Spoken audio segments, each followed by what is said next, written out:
Welcome to Moms Don't Have Time to Read Books, hosted by me, Zibby Owens. It's an award-winning podcast with over 1,900 episodes, all featuring authors of books you love and those you have yet to discover.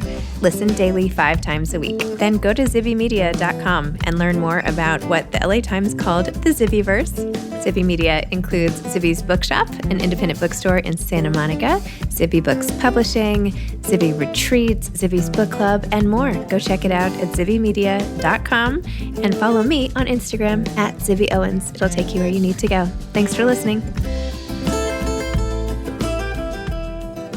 Josh Gad is the author of the picture book, PICTUREFACE, LIZZY. Josh Gad is an award-winning actor, singer, and comedian. He is known for voicing Olaf in the Frozen franchise, playing Elder Arnold Cunningham in the Broadway musical The Book of Mormon, and LeFou in the live-action adaptation of Disney's Beauty and the Beast. Welcome, Josh. Thank you so much for coming on Moms Don't Have Time to Read Books to discuss PICTUREFACE, LIZZY, and everything else that you have created. Congratulations. I'm so excited to be here. Thank you so much for welcoming me. I'm very jealous, by the way. The listeners can't see your insanely packed bookshelf behind you. But as an avid reader, I'm very jealous of what you've got going there. Oh, thank you. You should see the closet right behind it. I have I'm sure. Wall to wall. I'm like, okay, I don't collect purses. I collect books. Other people would have all their shoes there. And I have like the 2 pairs of shoes I wear. Anyway, okay. PICTUREFACE, LIZZY. Fabulous. Loved the book. Thank you. Where did this book idea come from? Why write a book at all? Tell me this whole story. So it sort of goes back, interestingly enough, to the pandemic. Not the most obvious choice for inspiration, but during the pandemic, I found myself, like many parents, looking for an opportunity to, especially in the early days, figure out what the hell to do. Schools were trying to figure out how they were going to educate online. That hadn't happened yet. Parents were trying to figure out how to, take care of a child or multiple children while having to figure out how to pivot for work.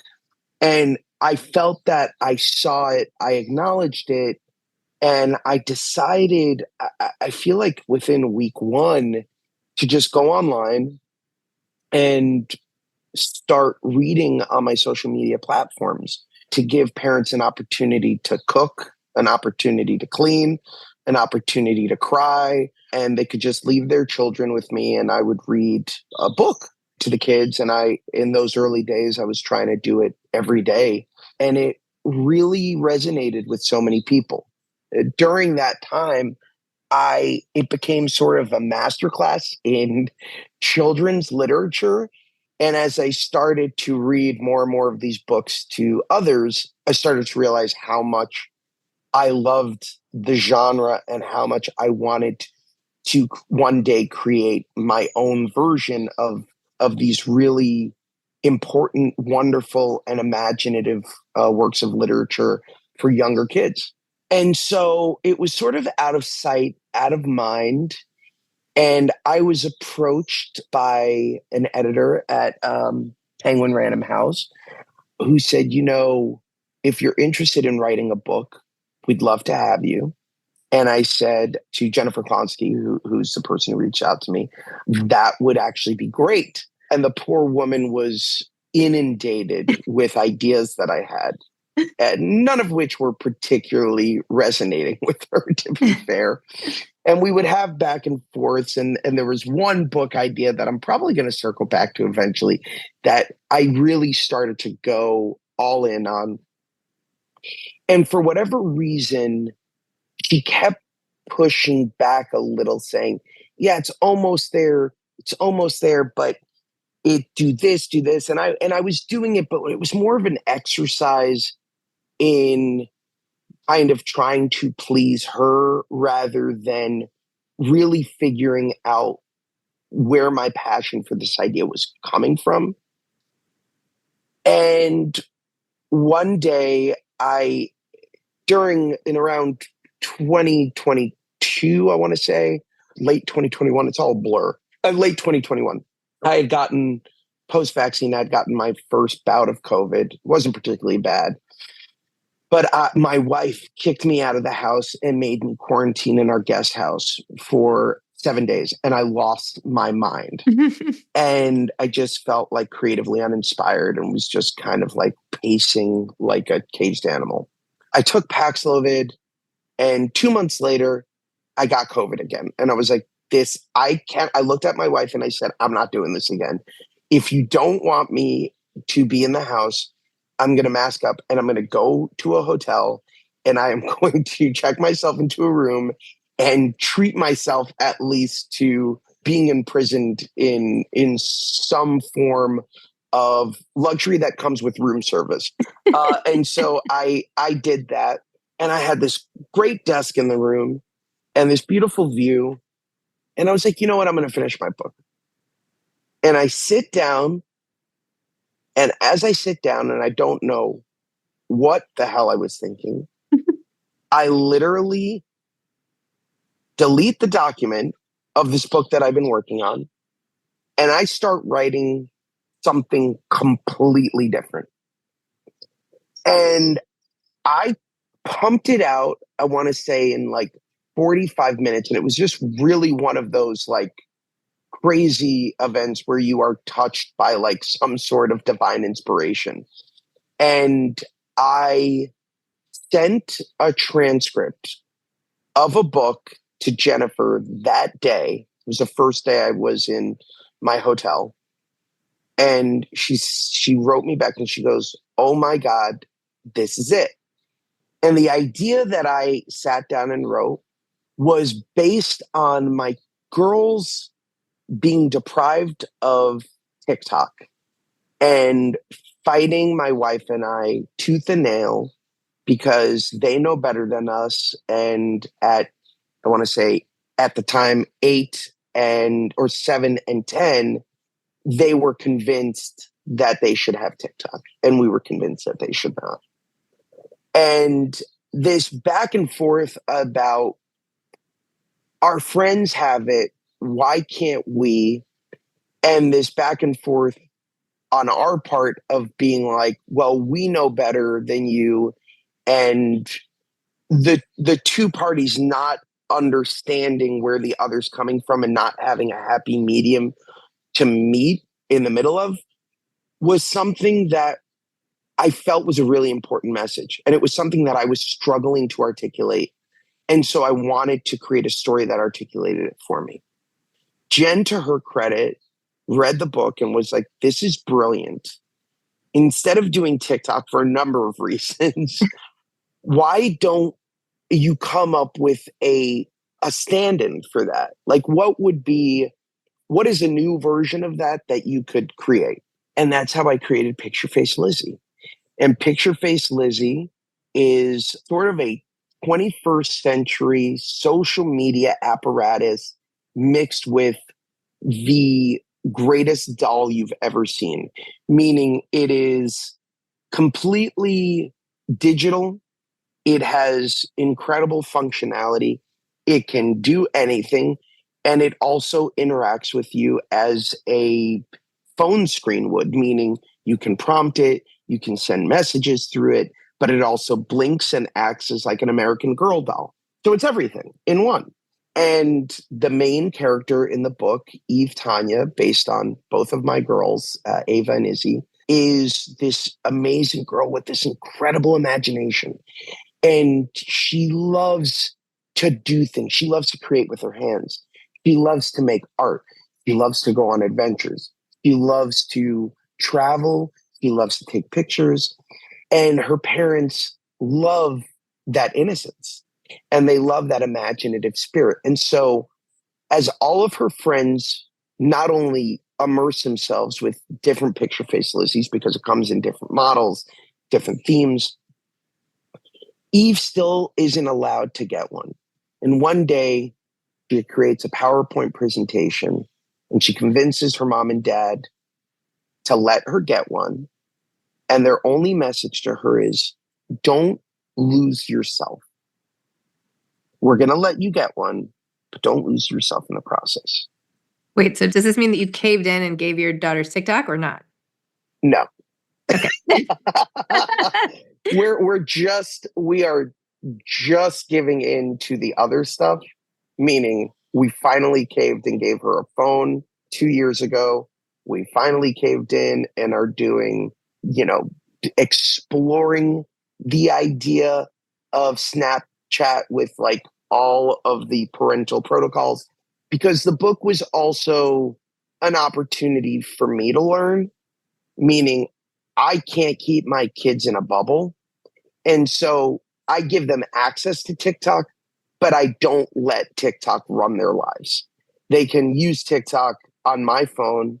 I can monitor what they're doing, but suffice it to say, there's a happy medium for all of this stuff. And as much as I would love to deprive my kids of all of these things forever, I know I can't. My wife is less convinced she can, but we are working towards compromises, always compromises. But the journey of the book is that Eve gets a picture face Lizzie and, like her friends, loses herself in it. It becomes her life, it becomes everything. And soon during the course of the book, she starts to miss the little things.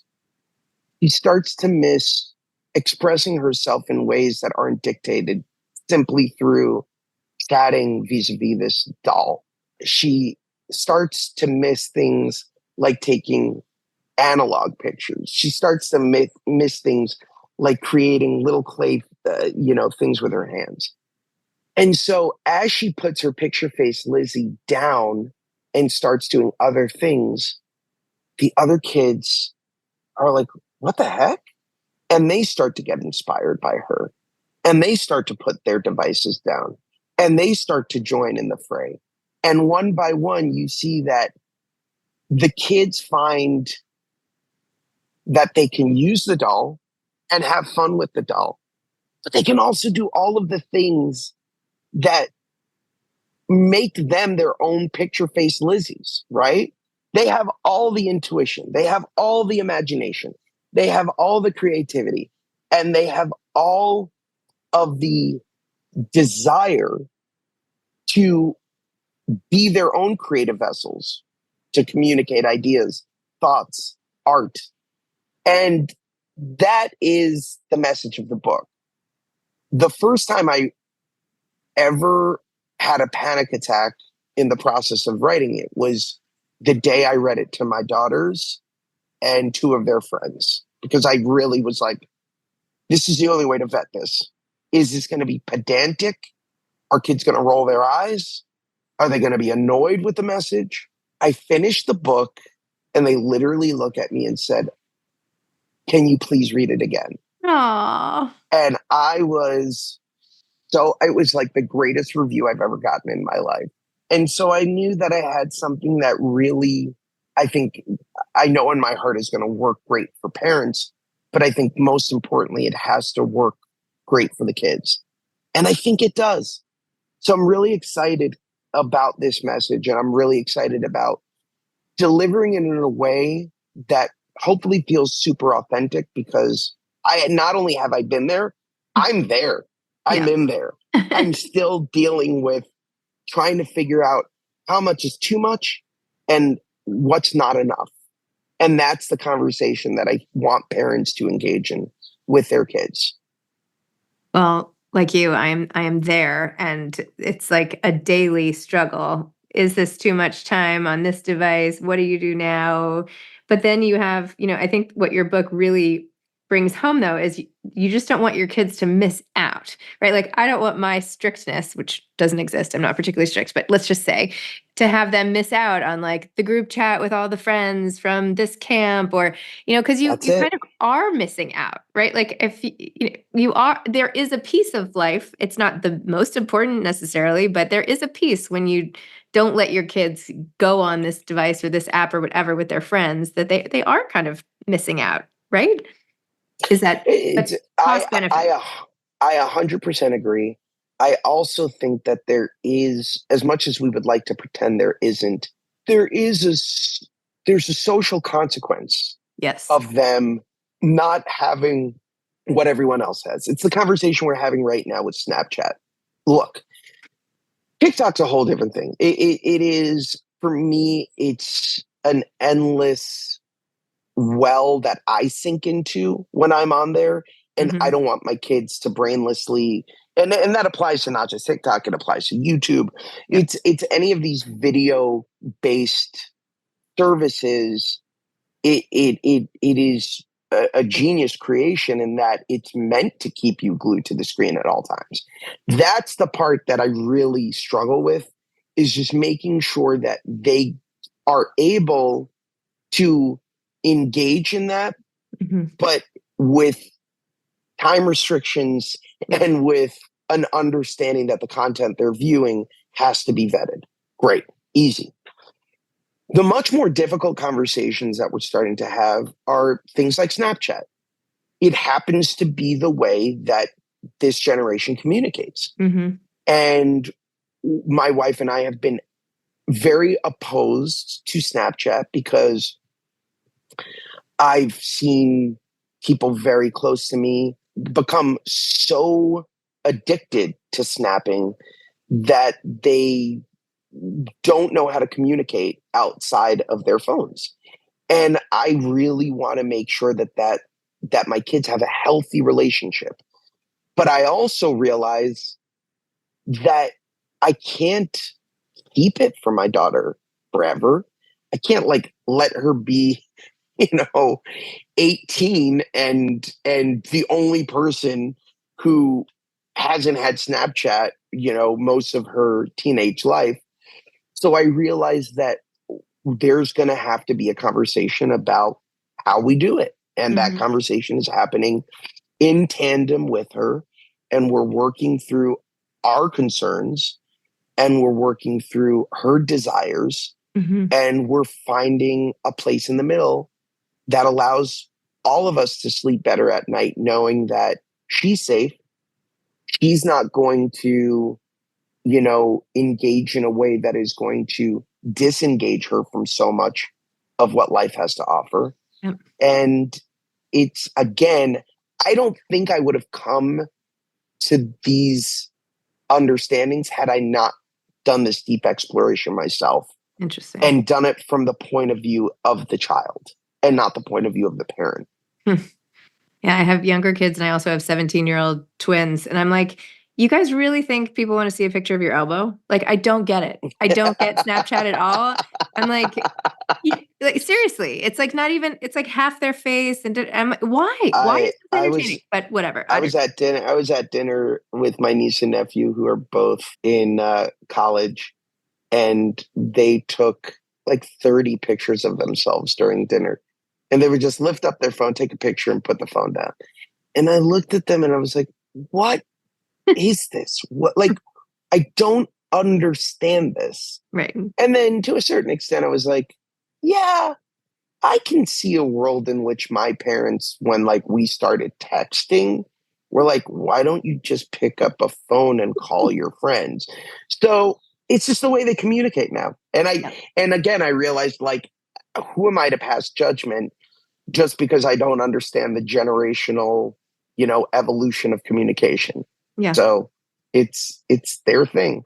And again, I want my daughter to have that thing. I just want her to have other things as well. Yeah. Well, I think the book not only is about technology, but also teaches sort of coveting in general. And what do you do when you don't have, whether it's a piece of electronics or it's something about your lifestyle or whatever you don't have that you want, which by the way applies to parents, right? Just like looking at Instagram and seeing what everybody else is doing and thinking, right? We all have that like, oh, you know, is this enough? Why don't I have this or blah, blah, blah. And I think that putting that out in the open in the book and having her contend with it, having her parents like offer some sage advice that could apply to everybody and ultimately making a choice of whether or not to get it, it's still, how do you wrestle with that feeling in a healthy way? Because it's going to be there for everybody. It's a brilliant observation. A lot of early readers have been quick to point out that it seems like a commentary on consumerism. It certainly wasn't the intention, but it happens to be a byproduct of, I think, what we all are living through right now. And to your point, FOMO is a real thing. Instagram has absolutely created anxiety in me over the years about things I'm missing out on, whether it's concerts, whether it's travel, whether it's a product. It's sort of the thing we don't talk about, right? And I think for my kids, it's amplified by 1,000. And, during this early brain development, when you see that everybody's got a product and you see that everybody is engaging in some social activity that you're not, those two things, right? The consumerism aspect and the FOMO collide in a way that can have emotional repercussions. And I think it's imperative for parents to understand, even if you're not going to let them engage with those things, you have to be able to speak to those things, because if you don't, my instinct is they're going to want to rebel. And I come to that, conclusion based on my own child and being, deprived of certain things and being like, well, damn it, I'm going to do it anyway. And I think that it's why having those conversations early and often is so important, as for, based on my humble opinion, because it really gives everybody a foundation to build upon.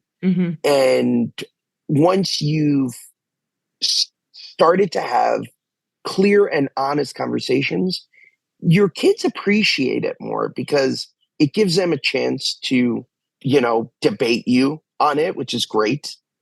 And it gives them a chance to really understand your point of view in a way that they can maybe push back, but also over time appreciate it. And find that once you do give them that thing, they know what your expectations are, and they can help you meet those expectations. So everybody's working off the same playbook. True. It would be nice if we all did actually have a playbook, because I'm like so tired of the endless navigation. But anyway, a GPS to parenting through devices. What's something that you saw on Instagram recently that gave you FOMO? I mean, a few nights ago, everybody was at the Rolling Stones concert in LA, and I was like, damn it, why didn't I go? Why didn't I think to go? It's, here's the honest truth. Sometimes I wonder if I'm more interested in the experience these days or the opportunity to post about the experience. And that's a really dark place to be. And I think that's the world that we've created, is that like an experience doesn't exist unless it's photographed or videoed. And that's troubling in many ways. Having said that, I can't really pass judgment because that's me. So, but I can reflect on it and say, is that really who and what we want to be? I'm really fascinated by the comedy world in particular. When you go to a high profile comedy show, a stand-up with Chris Rock or whomever it may be, a lot of times they will make you secure your phone and put it away and lock it away. And what does that do? That forces you to sit there, and it forces you to engage in a way that makes you focused and absolutely entertained, because you're not worried about getting the moment on camera. You're only focused on the communal experience. Why I love acting on the stage. People aren't allowed to film on Broadway. It's just us. We're in a room, and what we do in that room is going to be remembered, not photographed, not videoed, not rewatched. It's just our experience. And I want more of those moments. I long for more of those moments. I long to go on journeys that don't just become tokens in a digital archive, but that become memories that I can reflect back on. So that's kind of my takeaway. And again, I think that to a smaller extent, it's reflected in Picture Face Lizzy. I feel like at this point, if I don't have a picture of it, I have so little confidence that I will actually remember anything. Fair. That's fair. But Yeah. that's like an aging problem, which the girls in Picture Face Lizzy are thankfully not dealing with quite yet. You mentioned as a joke your panic attack, reading it to your kids, but I saw that you did contribute a video to the Child Mind Institute about your own anxiety, and I'm actually on the board of the Child Mind Institute, and I have my own. Amazing. I have anxiety out my ears, like I don't even. Isn't it the best? Yeah, oh yeah. So wanted just to see how sort of that was being managed. I mean, how do you feel about it? I feel like anxiety almost makes me a more sensitive person, and I don't even mind it, honestly, until it leads to depression. But I am so grateful to have anxiety. I am so grateful to have been crippled by anxiety to a point that I can now really reflect on where I've been and where I am. And when I say crippled by anxiety, my first bout of paralyzing panic attacks happened when I was a junior going into my senior year of college. Mm. There was a great deal of change on the horizon. My parents were moving out of my childhood home. I was about to go study abroad and leave the country by myself for the first time in my life. I was on the precipice of graduating and becoming an adult. And all of that culminated with me literally being paralyzed by this. At first, I thought I was having a heart attack. Like, it was horrible. And over the course of that summer, I really, really, really got some incredible help from amazing therapists, from amazing psychiatrists, and was able to get on a path that was, both with the help of an SSRI and the help of a therapist. It gave me a chance to live. I mean, I felt like I was in a prison of my own making. It was horrifying. And ever since then, I have been able to manage that anxiety and appreciate the fact that it's always there. It's always lingering. But I use it now in different ways, almost as a weapon. And I kind of feel blessed to have that. It was a really profound experience watching Inside Out too, because it really, I thought, did an incredible job of personifying this thing that comes with so much baggage in a way that kids and even, frankly, adults can really understand and appreciate it. But I've had it, I have it, and I think my guess is that most people in this day and age probably have some form of it, even if they don't recognize it. And I think that's a byproduct of the time we live in. Again, like the book indicates, technology is evolving faster than humans are. And I think a lot of us, I think probably all of us, are not yet equipped to appreciate what that means and to really deal with what that means. Our brains pretty much in one generation have been immersed in things that humanity has never seen in the millennia that we've been around. And one generation ain't enough time to catch ourselves up to what's happening around us. And I do worry that it's not slowing down. Mm-hmm. And this question that a lot of people have, which is, why do millennials seem so much more stricken by anxiety and depression than previous generations? I think the answer is staring us in the face. Yeah. I don't think we have the processing power or ability to constantly be, immersed in technology in the way that we're being asked to, and also deal with confrontations in a way that we've never had to. You can now bully people without ever showing your face. You can now engage in harassment on, a group level and do it with a pseudonym or with a fake name. You can make a video go viral and ruin somebody's life. You can dox a person. There are so many things out there. And then you think about the things we previously discussed, the dark side of FOMO, right? I mentioned I have anxiety. You are not making this better with this I know, but conversation. but we have to also deal with it, right? No, I'm kidding. I'm kidding.